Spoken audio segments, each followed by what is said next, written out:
River Road, you got me running way back home. River Road, you got me running all night long. You got me singing some canal boat song. River Road, you got me running all night long. Hello, everybody. Welcome to another episode of Niner Nuts. I am Dan, here along with James. James, say hello. What's up, Niner Nation and football betting world? It is Jimmy B Day. It's Friday at 12. Jimmy B coming at you with some hot bets. And so, guys, I've given you all the long shots that I like in the preseason. Once the season goes on more, I'll give you more people that I like for MVP, comeback player of the year, defensive player of the year once we get a little bit into the season. But we have decided to make an Indiana Dan, Jimmy B, 7-team parlay, money line parlay for you to bet this week. You get really good odds if you go to DraftKings to bet this. And just so you know that we like this bet so much that we put our own money on it. And we're going to be doing that every week throughout the rest of the season, all the way up until week 18. This is what it took for James to get me to finally bet in football. Yes. Combining funds. Yes. This is exciting though. I really like the parlay that we made for this. And by the way, guys, yes, we are aware this episode came out after kickoff. We all were hoping that it was a really good game yesterday. The picks are on Sunday. All of these games are Sunday games. So we didn't pick the Monday game. Never mind. We didn't pick the Monday game. So all of these games are Sunday games. Are they all 1 o'clock, Dan? I forget. Does it say? Good question. Are they all 1 o'clock? I'll keep you teased. Yeah, I believe they're all 1 o'clock games. It doesn't actually say. I really think they're all 1 o'clock games. Maybe. Yeah, I think they're all 1 o'clock games. I take it with a grain of salt. I'm not going through. I'm not wasting time picking 7 times. They're not. It's not the Sunday night game. So these are all Sunday afternoon money line bets. Money line. So yeah, these are not non-prime time. That's a good way to put it. They're non-prime time games. Non-prime time Sunday games that we've put together for you, that we are betting on, that we like. And guess what? It's money line. You just have to hope for the team to win. You don't got to worry about point spreads or over-unders or anything like that. You just have to root for these teams to win. Oh, yes. And we did pick the 49ers as well, even though they don't have Nick Bosa. But who knows? As of this taping, we are taping on Labor Day. As of this taping, he could still play by Sunday. So let's get to it. Let's show you our 7-team parlay. We have the Ravens money line against the Texans. That is pretty obvious, right? It's minus 485 for a reason. Minus 485 for the reasons. We have Falcons over the Panthers. Now the Falcons, they have second year with Desmond Ridder. They have Bijan Robinson added to the offense. They still have Michael Pitts. They still have Cordelli Patterson. It's the Panthers. I mean, yes. They have that really good corner too. What's his name? They have a Pro Bowl corner too on Atlanta. So look for the Atlanta Falcons to beat the Panthers. Then we have an underdog. The Cleveland Browns over the Cincinnati Bengals. Why they're an underdog, I don't know, because they seem to give it to Cincinnati every time they play. It's opening day. We know what Joe Burrow did opening day last season. 4 picks opening day. So we are taking the Browns, and Browns are also at home. So they're a home dog.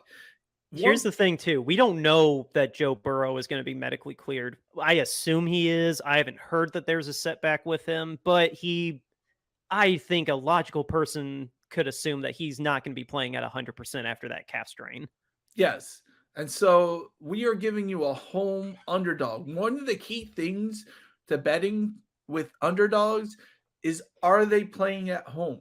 If you like an underdog, check to see if they're playing at home, and then that should give you a good indication of whether they can pull it off or not, because a lot of times underdogs win at home and not so much on the road. So Plus, that's Joe Burrow is bad against the Browns. yes. So next we have the Commanders against the Cardinals, minus 305, because guess what? The Cardinals are tanking this year. This is a no-brainer. Everybody should put in a money line bet Commanders over the Cardinals. And the Commanders are at home as well too. They got a new owner. Yeah, exactly. Home opener, new owner. New owner, Sam Howell. Like it's going to be electric in that stadium. The first time in 20 some odd years that stadium is going to be pumped and excited for their team because they don't have to deal with their awful owner, Dan Snyder. I should say ex-owner, Daniel Snyder. So we're going Commanders week 1 against the Cardinals. That's an easy pick. Next, we have what a better sacrificial lamb to start the Commanders season too. Like, think about that. What luck they got with getting a team in complete disarray to open up their season at home with a new owner. Like, just this is T-ball. Like, how easy this home run's going to be for them. Jonathan Gannon as head coach, like, that's just funny to me. He was the Eagles defensive coordinator. He couldn't make one stop in the Super Bowl. He couldn't stop Patrick Mahomes one time. We needed him to one time stop Patty Mahomes.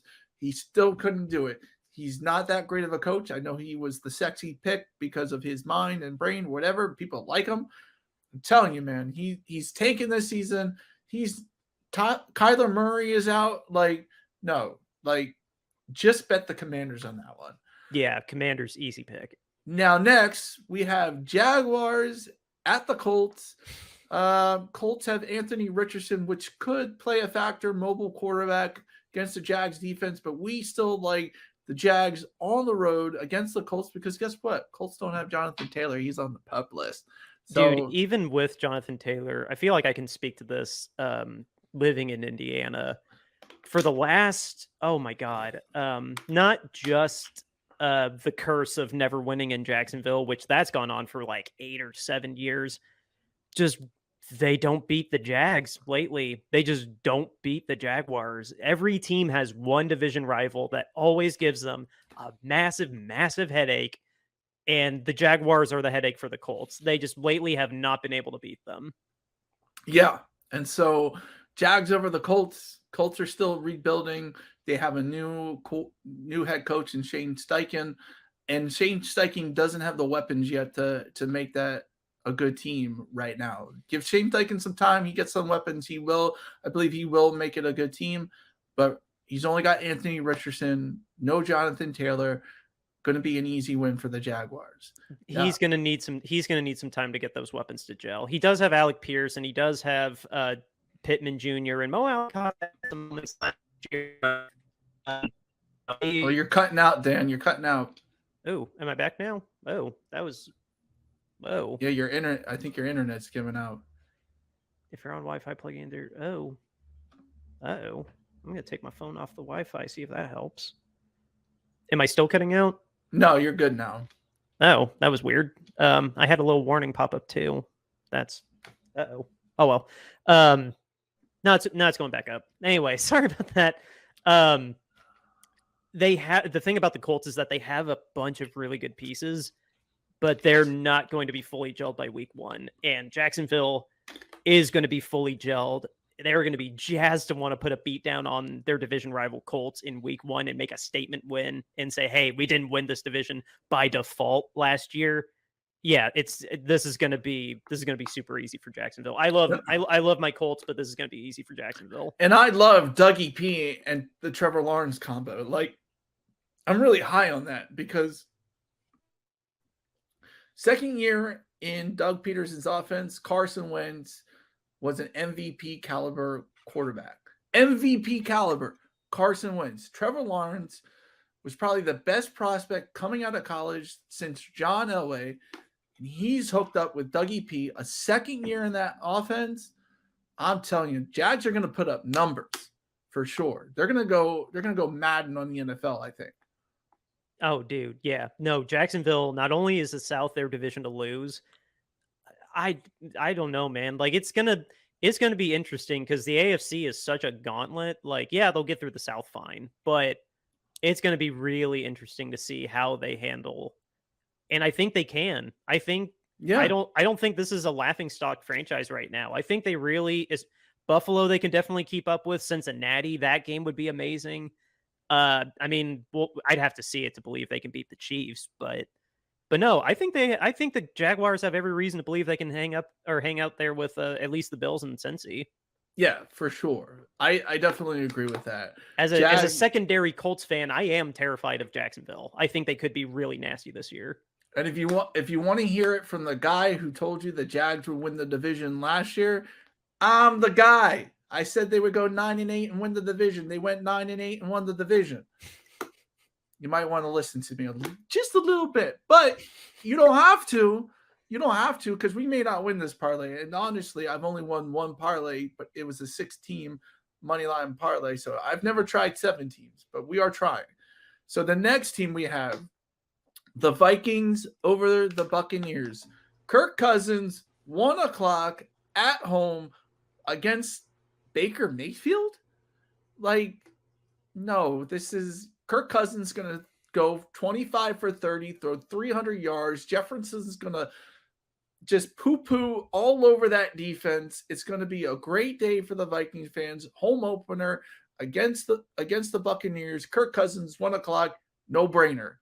I like Baker Mayfield as a quarterback, and he definitely has a lot of weapons on the offense. And that defense is a little maligned since their Super Bowl, but it's still not a bad defense. They still had a top 5 rush defense last year, but what's really going to hold this team back is Todd Bowles. Todd Bowles is a terrible, terrible head coach. That is why they're going to lose to Minnesota, because Todd Bowles is going to hold that team back. And yeah, Kirk Cousins is invincible at 1:00. So a terrible coach and a quarterback that thrives at 1:00, easy Minnesota pick. And of course, it's a Niners podcast. So we picked the 49ers over the Steelers. You get the root for your Niners fans, and hope that they win against the Steelers, which they could very well do, but Nick Bosa's not on the team right now, so who knows? So that's probably our riskiest bet right there, I think, right now. But it is Friday, or it is Monday when we're recording this. So the thing about this game, like this is a good tie-in to, because we didn't really talk about like this game. We've never really done like previews in the past before either, but I guess a quick thoughts about this game. Like, I still think that we can. I can't really impartially say that we're going to win or lose. I want us to win. Clearly I can't impartially vote on this game, but we really are kind of. If the Steelers hit the ceiling that they can with the talent that they have, the only thing is that their ceiling is limited by their age and experience, because this is a very, very, very young team. But if you think about it, we kind of are kissing cousins in a way. Not that Najee Harris is CMC, but they have a running back that they want to lean on to help out their quarterback. Their quarterback has a phenomenal wide receiver. We got Deebo Samuel and Brandon Ayuk, but they got George Pickens, isn't that his name? And then they also got Deontay Johnson. I think that's his name. They got 2 great wide receivers. They got Freiermuth that they just signed to a big contract. We have George Kittle. Their pass rush is stupid good with Watt and Hayward. We got Armstead, Hargrave, and hopefully Bosa. That might be a big factor. That will be a big factor if Bosa's not there in that game, because without Bosa getting in the face of Pickett, that's a big knock that's going to be a big problem for us if we are relying strictly on Drake Jackson, Ark Armstead, and Javon Hargrave. But it's going to be hard playing in Pittsburgh. But I'm trying to keep the faith that we're going to come out swinging and give Mike Tomlin and his team a little bit more that they can handle. But I'm not betting it's going to be a blowout. I'll put it that way. For this purpose, it is just money line win or loss. So I think we can win. But even if Nick Bosa was there, this is going to be a game decided by less than 10 points. Because that's going to be very tough, even with Bosa, to go play in Pittsburgh. Yeah. And as you can see, $10 bet right there. You can see that we bet $10 and the payout is 183.03. Good payout for a $10 bet. Yeah, it's 17s, and maybe you think you should get better odds on 17s, but all you got to do is root for them to win. If you want better odds, then you're going to have to play point spreads, and we don't like doing that. We only like to pick winners. We don't picking point spreads will give you headaches, and it will really drive you nuts. So don't add the extra stress of like, this guy will score the first touchdown, or this guy's gonna do this one specific stat line. Like, just win or loss. Just make it easy on yourselves. The only bet that we tell you to do that with is when Boston Scott plays the Giants anytime TD. That's a winner every single time. And when we get there, trust me, when we get to the week that the Eagles play the Giants, we will try to make it a part of this money line parlay to really make it pay off as well. Because, I mean, you're really, like, if you're not betting Boston Scott anytime TD against the Giants, you're literally giving away money. You're giving away money. Like, $10 will get you a little something. So that's one of our guaranteed bets that we'll do later as we get into the season. But you got the Ravens, the Falcons, the Browns, the Commanders, Jaguars, Vikings, and 49ers on a money line parlay, $10, 183. That's Jimmy B's and Indiana Dan's money line parlay for the week. Yes, and don't worry, I placed the bet. Don't worry. I please gamble responsibly, and please double check where you live. Please double check where you live and gamble responsibly. Yes, absolutely. With that said, Dan, tell us about our sponsors. Well, we have a awesome partnership with Royal Retro Jerseys. They will hook you up with an authentic throwback jersey. They got baseball, football, hockey, basketball. They cover all the major sports, and they're there for you. If you want to stand out in the crowd, you want to pay homage to an older legend, you want to reminisce back when your team was a little bit better than they are necessarily now, Royal Retros will hook you up with beautiful, authentic throwback jerseys, and we can get you a little bit off of your total order with a 10% discount code Shady Sports. That's right there below me.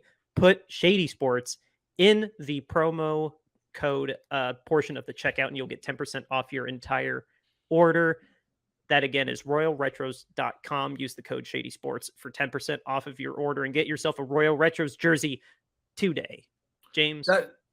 That's right, guys. They got awesome jerseys. As soon as I can gather up some scratch, I'm getting the Pennsylvania jersey that they have for sure. And you already saw Jalen Hurts wearing one of their jerseys. So even the pros wear their jerseys. So get one of those today. Sorry, excuse me. Now we're going to talk a little bit about the mantle that we have taken up, and that's owner accountability. As you know, we've been telling people about the awful things owners have been doing that the NFL knew about either months or years before we found out about it, and it was reported by independent reporting agencies and not the NFL. And we all know if a player had done something, the NFL would let you know the very next day. So that's why we are saying owner standards are less than player standards. Owner accountability. Hashtag owner accountability. Make that go viral. And just so you know, we put our money where our mouth is. We are selling t-shirts, our own branded t-shirts for charity. Every single penny that we make off these t-shirts are going to charity. They are going to a Kentucky crisis center. We're still working it out on which crisis center and who we're picking, but guaranteed it's going to help some people out who really, really need it. And we got some awesome shirts. Now this, if you just want to make a statement and say what we're saying, you got it right here with the owner standards, less than player standards, hashtag owner accountability. $22.99 gets you that in a premium unisex tee, but you can have it in a premium long sleeve tee, pullover hoodie, crew neck sweatshirt. Hey, you know, you can get it. There are different prices for all of those, but $22.99 gets you that shirt. Now, we're bringing back the Dan Snyder in a standoff with the other owners. That was our shirt from the Dan Snyder Sell the Team campaign. Now we're bringing it back just for cause. This is an exclusive that you will only ever get to buy for charity. We only will do this shirt for charity because we don't want to be sued by the NFL. So this is only a charity shirt. So if you get this shirt in a premium unisex tee, pullover hoodie, or a crew neck sweatshirt, you'll be getting a cool t-shirt and you'll be donating to charity. This is our Niner Nuts podcast logo art. When you look on Spotify, you will see this art there, or at the beginning of the show, you will also see it there. That's our podcast logo art. Again, $22.99. Donate to charity. This is our alternate logo with just the Niner Nuts and the goal. $22.99. Premium unisex pullover hoodie, crew neck sweatshirt, and then we have our mascot, our official Niner Nuts mascot. $22.99 gets you our mascot. How can you say no to that cute little peanut eating peanuts? Raise money for a Kentucky Crisis Center. I need to make a second version of that, like really zoomed in on it so people can really see just how adorable this peanut is. And trust me, that I am going to be, Joan's holding me to ordering her stuff too. So I'm going to be ordering our shirts here very, very soon. Great. Well, guys, that's all I have for you. You got anything else for us, Indiana Dan? Well, let's check Roto World instead of complain about Nick Bosa more. Let's see if anything is up here. We got a minute too. Let's see. Taysom Hill is listed as a quarterback on the initial depth chart instead of a tight end for the Saints. That's kind of cool. Yeah, I saw that there. Let's see. George. Well, here we go. George Kittle didn't practice today. That kind of ties into what I showed you. What I showed you earlier. I'm trying to pull up the text. I guess just we are keeping an eye on these guys. Future Dan knows if these guys are cleared to play or not. But as of right now, on Monday, Labor Day, George Kittle, Jake Moody, Oren Burks, Tashawn Gibson, Jordan Mason, and Ray McLeod did not practice, but Talanoa Hufanga and Drake Greenlaw did return to practice. Just get healthy. I hope all these guys are healthy, even though George Kittle not playing in September is not really unknown to me. He very rarely plays in September, it seems like. But yeah, no, honestly, I don't really have any. The only thing that's on my mind is get Nick Bosa paid, man. That's this is getting a little, especially now. Hopefully this is irrelevant come Friday. But as of right now, guys, I'm panicked. 6 weeks before we kick off. That's what it took for me to get panicked. Yes. So, guys, once again, bet responsibly. Jimmy B signing off. Outro music, River Road, Justin Muth. We're here, guys. Beat the Steelers. We'll see you next week.